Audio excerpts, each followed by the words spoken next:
নবী সাল্লাল্লাহু আলাইহি ওয়াসাল্লাম ঘুমায় রইছে, আমার দিকে তাকান। ঘুম থেকে উঠছে, ওঠার পর সোজা মসজিদে গেছে, নামাজ পড়াইছে।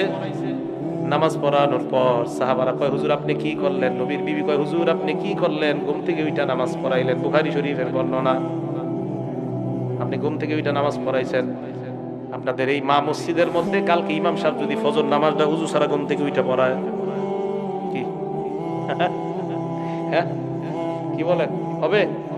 আমাদের নবীজি পড়াইলো উযু ছাড়া, তো উনি পড়াইলে সমস্যা কি? হ্যাঁ, এই জন্য পণ্ডিতগিরি করে মোবাইল দেখে, এই হাদিস মোবাইলও আছে, এই হাদিসটা মোবাইলও আছে, তো হাদিস পড়েন এটা কোথায়? জবাব দেন না একজন, দেখি মোবাইলওয়ালা হাদিসের কেউ থাকলে একজন জবাব দেন। মোবাইলে আছে এই হাদিস। নবীজি উইটা ঘুম থেকে উইটা ফজর পড়াইছে, তো আমগো হুজুর পড়াইলে সমস্যাটা কই? নবী পড়াইছে, উনি পড়াইছে, সমস্যা কি? সমস্যা আছে না নাই? আছে। নবী জবাব দিলেন, শোনো তোমরা, দুনিয়ার তোমাদের মাঝে আর আমাদের মাঝে একটা পার্থক্য আছে। আল্লাহ নবী বলেন, আমার চোখ ঘুমায়, অন্তর ঘুমায় না। তোমাদের চোখ ঘুমায়, অন্তর ঘুমায়, তাই তোমরা বুঝতে পারো না তোমাদের ওযু আছে না নাই। তাই তোমরা ঘুম থেকে উঠলে ওযু করা লাগে। আমি যখন ঘুমাই, আমার চোখ ঘুমায়, অন্তর ঘুমায় না। আমি বুঝতে পারি আমার ওযু আছে না নাই। তাই আমার ওযু না থাকলেও বুঝতে পারি, থাকলেও বুঝতে পারি।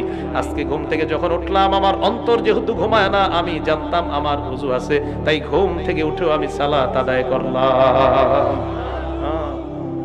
বুঝে আসছে সবার? তো সুন্নত মানবো, বলেন কি মানবো? আমরা সুন্নত মানবো। আল্লাহ আমাদের সকলকে কোরআন সুন্নাহ মানার তৌফিক দান করেন।